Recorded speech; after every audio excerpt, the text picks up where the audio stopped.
The Legend of Zelda Echoes of Wisdom feels like a game I've played before. That was the presiding thought in the back of my head once I rolled credits. That can't be right, can it? This is the first traditional Zelda to put the princess herself front and center, facing off against a new threat.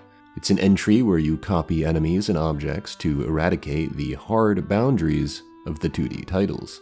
It has Stamp Guy. It's a fairly fresh Zelda experience, so why do I feel like I've played it before? I'm willing to bet that most of you are fans of Outer Wilds, given that Majora's Mask is the closest comparison I keep seeing to the game when people beg me to play it. I'm gonna do it soon, I promise. In the meantime, though, I have something ridiculously cool to show you. Outer Wilds Design Works is the latest book from video game design studio Lost in Cult, who has sponsored this video. Lost in Cult are best known for their beautiful, design-oriented books like A Handheld History, Kill the Past, 25 Years of Grasshopper Manufacturer, and Design Works books on Sable, Citizen Sleeper, Immortality, and more. Made in official collaboration with Mobius Digital, the creators of the game, Outer Wilds Design Works has become Lost in Cult's most requested book ever. That's because it goes far beyond a simple art book. It's a veritable deep dive into everything that makes the game special. There are exclusive interviews with its creators and community, never before seen artwork, and analysis and essays about the game. You're going to get the complete picture of this title's development history, as well as its impact on those who played it, learning things about it you probably haven't heard before, straight from the creators' mouths. Their books are all celebrations of the games we love, a way to appreciate them even more than we already do. The deluxe edition is the quintessential vision of that book. It's limited edition, exclusively only ever available during its pre-order campaign, which ends on December 2nd. This edition comes in an awesome box with a ton of neat stuff like a 3D papercraft spaceship model, 6 National Park-style A4 posters, a solar system map, postcard set, sticker sheet, bookmark, and 10 embossed projection stones, which will reveal secrets within the book. If you're interested, I have a link you can use on screen and in the description, as well as my code KINGK, which will get you 5% off your pre-order. You're not going to want to miss out on this, trust me. Again, use my link with the code KINGK to get 5% off your pre-order. I'm getting the book, and that means I'm going to need to hop on Outer Wilds, finally. I think I'll be doing that pretty soon. Echoes of Wisdom does not at first appear to be a traditional 2D Zelda. It is not a title about finding permanent upgrades and using them for combat, traversal, and puzzle solving. It's about turning objects and enemies into tools to solve those problems. It's the kind of novel, convention-breaking twist that marks it as part of the open-air Zelda era, if that's even what we want to call it.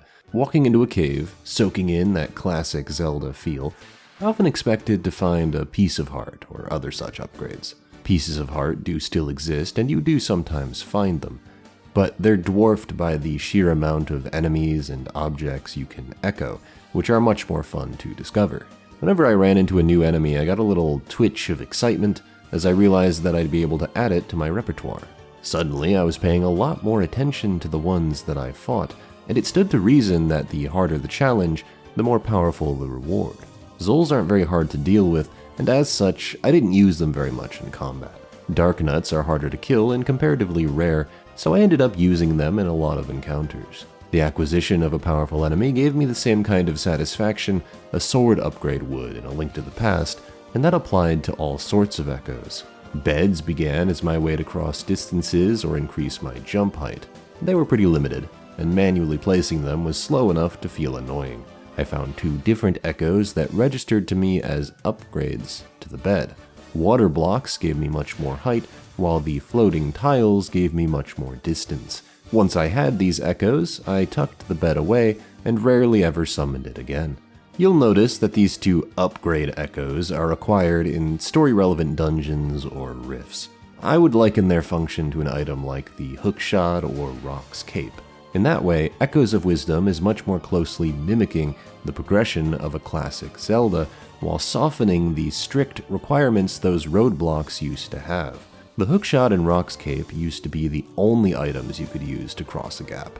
Now you could use a more straightforward echo like the floating tile, or you could spawn a flying enemy, echo its movements, and cross the gap that way. Freedom is given to you in select intervals, but it never goes all the way. This isn't an open-world Zelda, even if it shares some of those strengths. Due to echoes like the Crawltula, which you can use to clear very tall structures, you can essentially go anywhere you want. That was my first instinct as well, to head straight to the Farin wetlands, where I got my teeth kicked in by powerful foes. Enemies which exist in later areas do more damage, have more health, and usually cost more to summon. I spent a lot of time trying to take down this electric Wizrobe, only to find out that I didn't yet have the resources to summon it. I wandered into a nearby cave, nabbed myself a heart piece, only to discover a far-off torch to light with no means of lighting it. It turns out I needed the ability to summon echoes at range, which can only be obtained by first doing more dungeons. This was a pretty early signal for me that Echoes of Wisdom isn't inviting you to do anything. You must do the Zora and Gerudo dungeons, as well as the Hyrule Castle midpoint, before you can tackle everything else. This leaves the game at an interesting crossroads, stuck between two different approaches. There are places you can wander into that won't have anything for you until you trigger a specific set of events. The Gerudo Tomb comes to mind, as I sat there for a while, lighting torches, stumped as to what I might be missing. Turns out I just hadn't progressed the area's story. Makes me wonder why I was even allowed entry to begin with. In this way, it can feel like you're actively discouraged from disobeying the title's rules, with most towns feeling barren when you arrive too early. At the same time, you can also use a Crawltula to skip right to the boss key and boss door of the Zora dungeon, which I accidentally did. Its design suggests that they expected players might do something like this, especially considering the applications for the Crawltula were used in marketing material. This left me feeling awkwardly torn between following my heart and bending it to the game's whims. One of the things which makes combat in Echoes of Wisdom challenging is that you can't just put everything to the sword or block all damage with a shield. You have to rifle through your toolbox and decide which echoes could solve the fight for you. You might need a bigger, more expensive echo to tank some hits and distract many smaller threats, or you might want to summon a horde of smaller echoes to overwhelm a single opponent. One of my favorite things to do was to summon a murder of crows to barrage bosses with, serving both as excellent distractions and high damage output due to their sheer number. Alternatively, you could use your bind ability to move enemies where you want them, wielding them as a weapon. This might mean that fighting is more cumbersome than it would be in previous games, but the reward of treating them all like their own puzzles is uniquely satisfying. Which is why it's disappointing that you can so often sidestep this critical thinking by turning on Sword Fighter mode. If a combat encounter made me think a little too much, I would turn to the sword to get through it. It's technically a resource, but it's one that's quite easily replenished, both by many smoothies you can blend which instantly restore the bar, or by fragments you collect to refill it from enemies. It feels like a concession for players who might get fed up with not being able to hit enemies directly, but it weakens the idea that you're using Zelda's wisdom to conjure up crazy solutions to tough problems in a way Link never could. More than simply riffing on the open philosophy of Breath of the Wild, it's giving Zelda a distinct mechanical flavor she can call her own.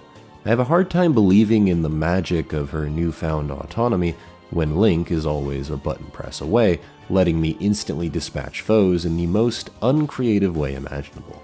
It's even weirder in the Slumber Dojo challenges, which let you use the form in big, complicated combat puzzles which feel like they only exist to test your application of echoes. Otherwise, they're just unremarkable rooms with enemies in them. It frustrates me because, as of writing, I've come across players more intelligent than myself drowning enemies in water bubbles. I had a lot of fun summoning a pea hat, taking control of it, and whipping it around like my own personal saw blade. When I got bored of doing that, I would drag enemies into Dekubabas or freeze them in their tracks with the Freezards. Can I just say, by the by, after all the agony Freezards have caused me over the years, it is some sweet fucking catharsis that I can now do the same thing to the game. I wonder how it likes it when I spam flying enemies at them or spawn a wave of Tektites.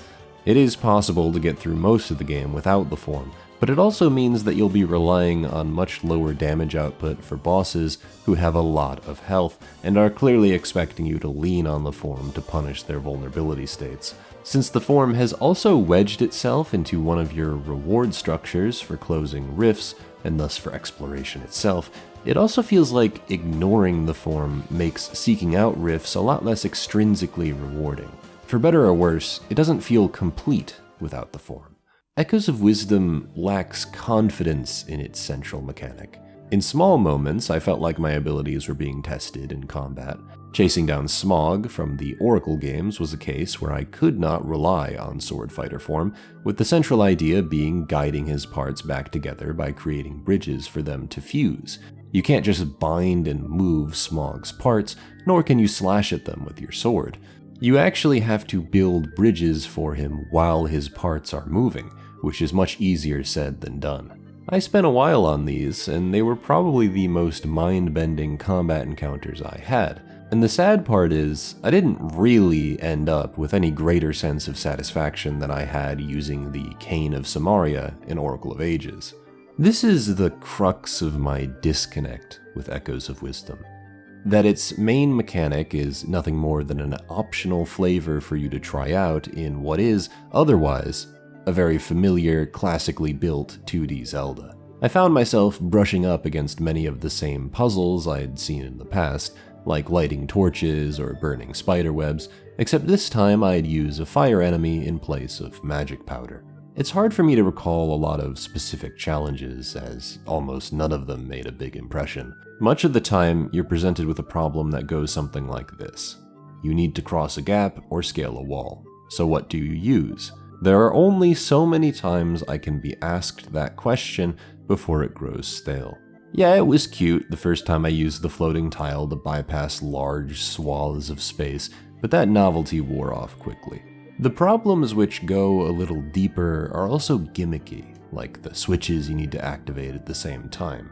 It's such a simple problem with so many simple solutions that it's hard for any of them to feel terribly satisfying. That's part of the reason why I've found these dungeons to be so forgettable.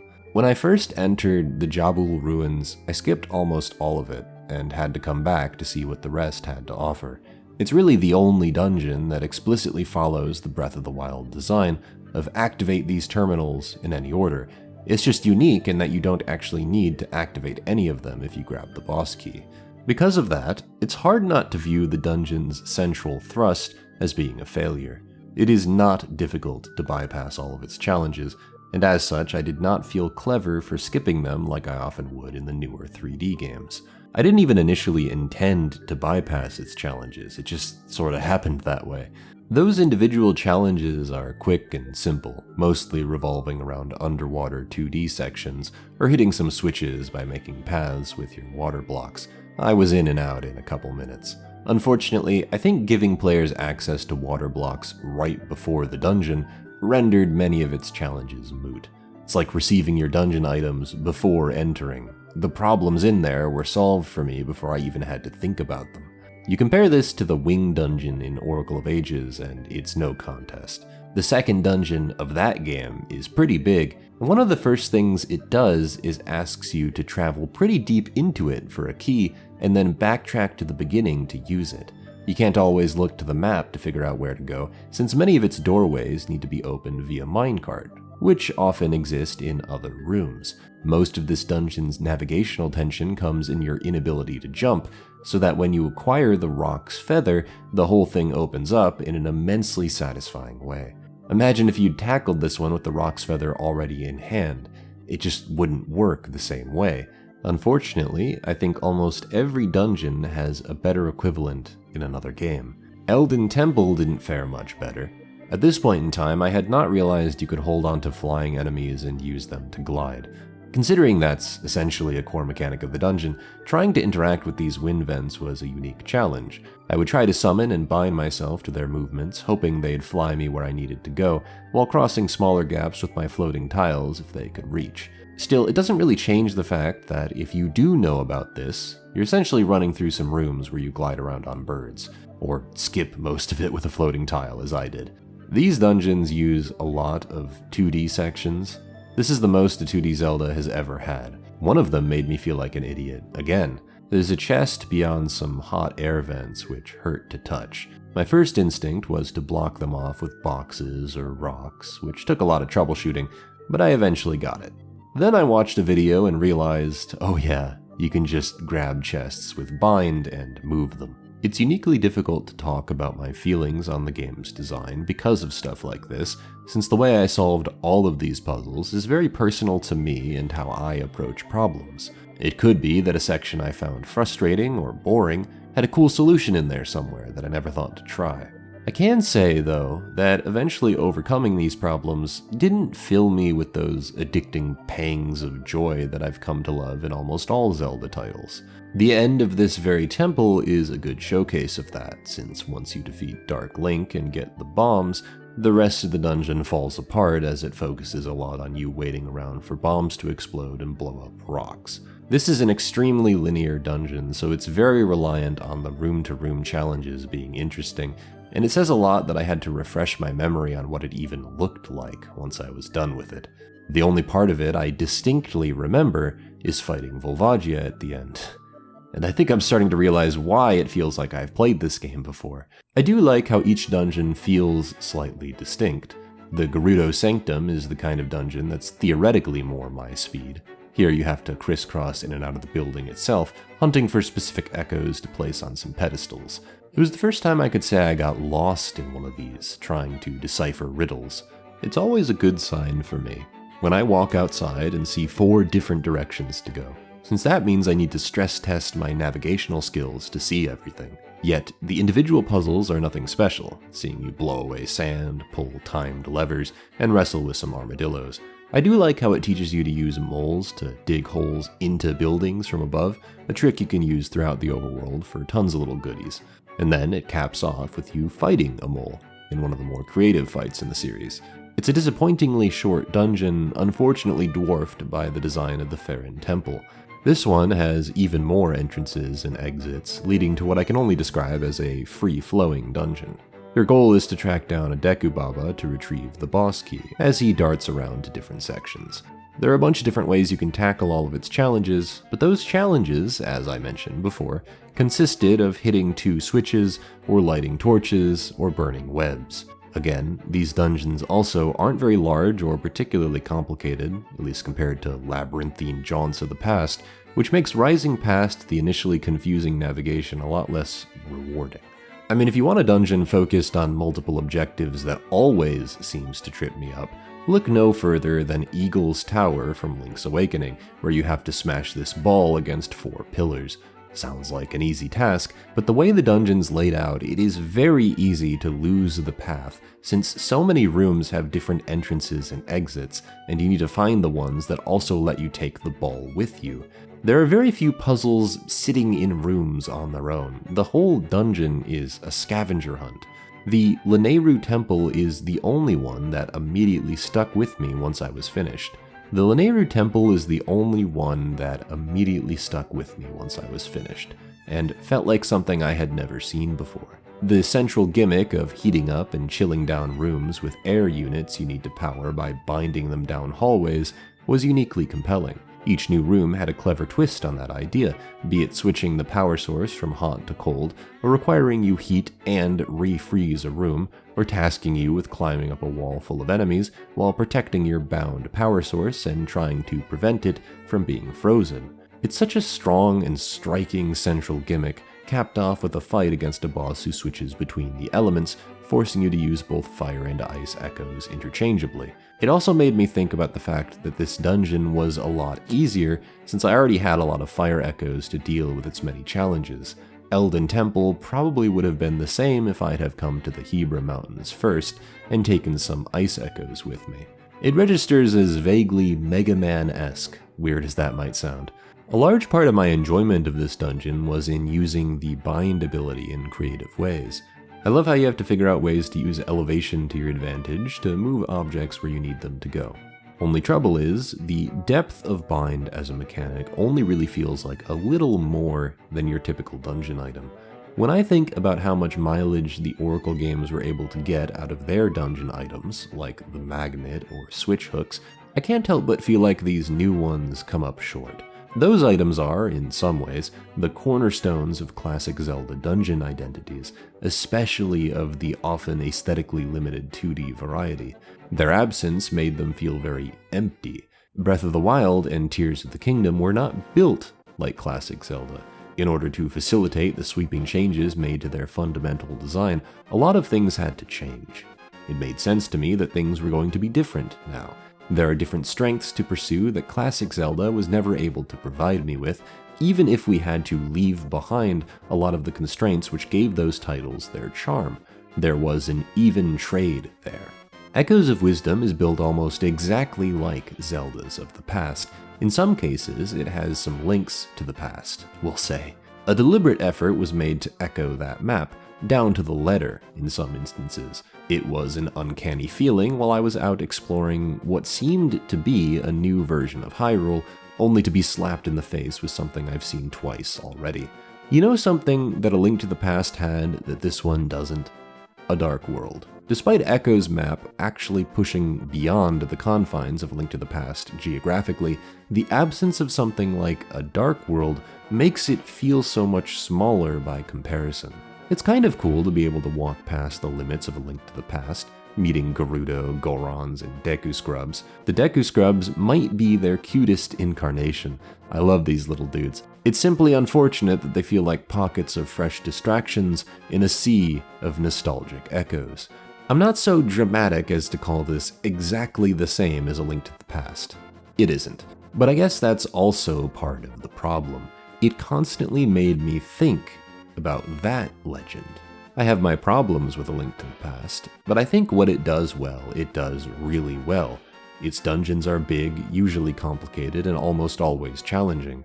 There are more of them, you spend more time doing them, and thanks to the addition of the Dark World, your explorable space doubles partway through, making it feel much bigger than it actually is. A Link Between Worlds shares many of those strengths, with a more straightforwardly non-linear approach that doesn't require sequence breaking.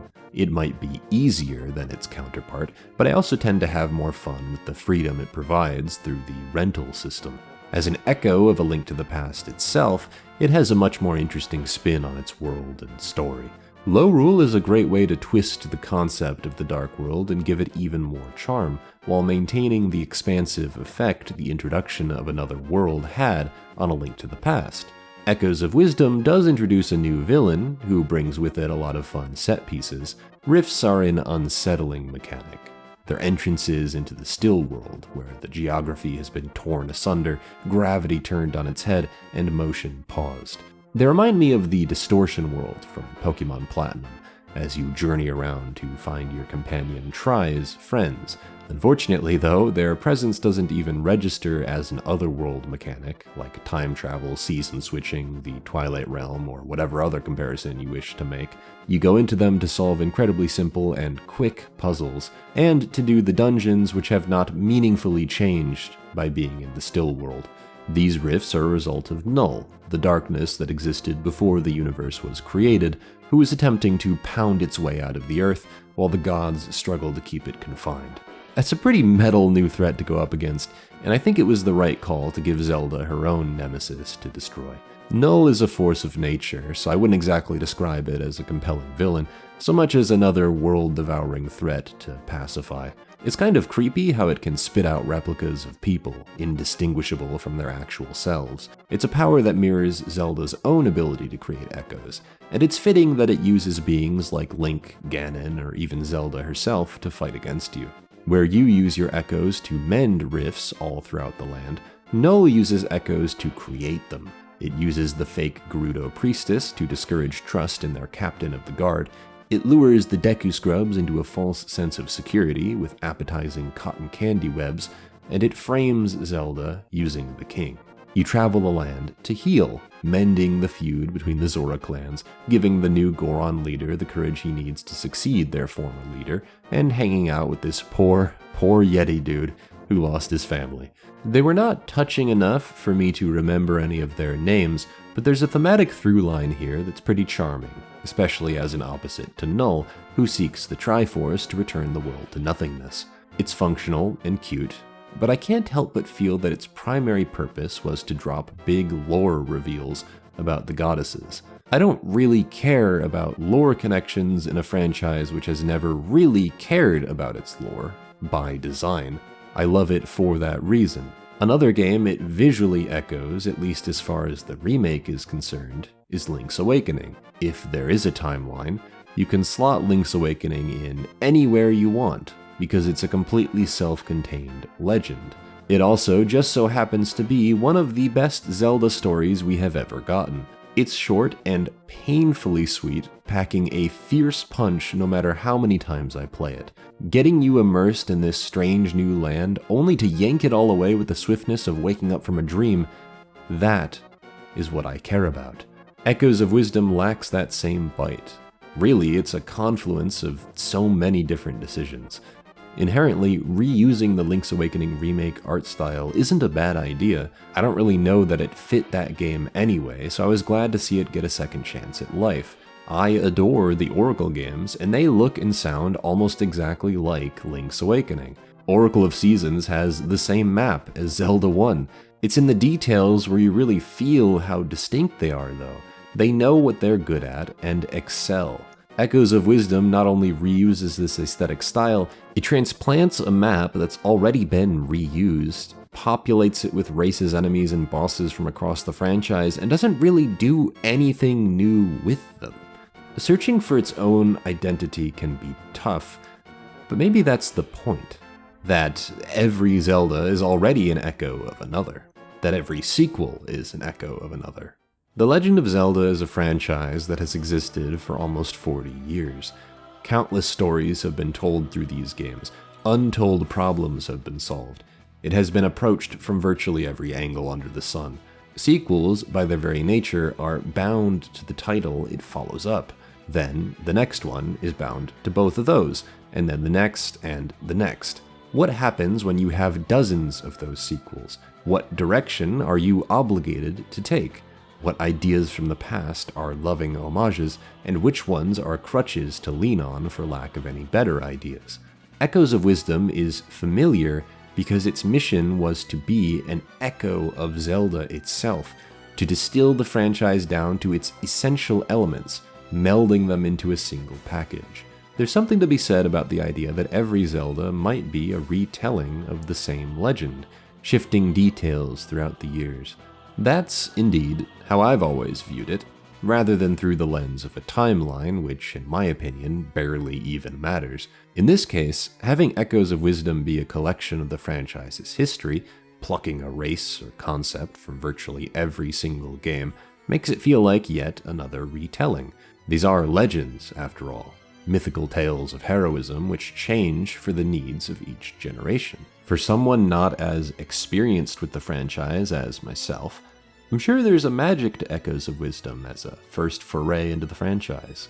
I'm so familiar with them all, though, that all I see is a poor reflection of games and stories I would much rather re-experience instead. I've been playing Link's Awakening again. I booted up the Oracle games for the first time in years, and I'm having a blast ripping through them again. Zelda is such a huge and storied franchise that it continuing past the point it's at now is simply a bonus. That's how I see Echoes of Wisdom. An experimental cherry on top of a series of legendary games. It's an attempt to make a somewhat ridiculous new idea work within the limited confines of a 2D Zelda. Even if I feel like I've played that before, there were enough nuggets of novelty here to carry me through the shorter, less complicated adventure. They didn't go all in on the elements I enjoyed, but I already know that this is a title which satisfies urges for players who are different from me. In some ways, too, it felt like a nice celebration of how far it's come. As far as I'm concerned, Tears of the Kingdom is one of my favorite Zelda games, and the more time I have to reflect on it, the more I love pretty much everything it did. I'm good for a while on the things I want. There's not much meant to appeal to me in Echoes of Wisdom, and I'm fine with that. glad Zelda got her own game, glad it was fun and cute, and I'm looking forward to the next Zelda Grezzo wants to make. Maybe next time, they'll echo something a little closer to my heart.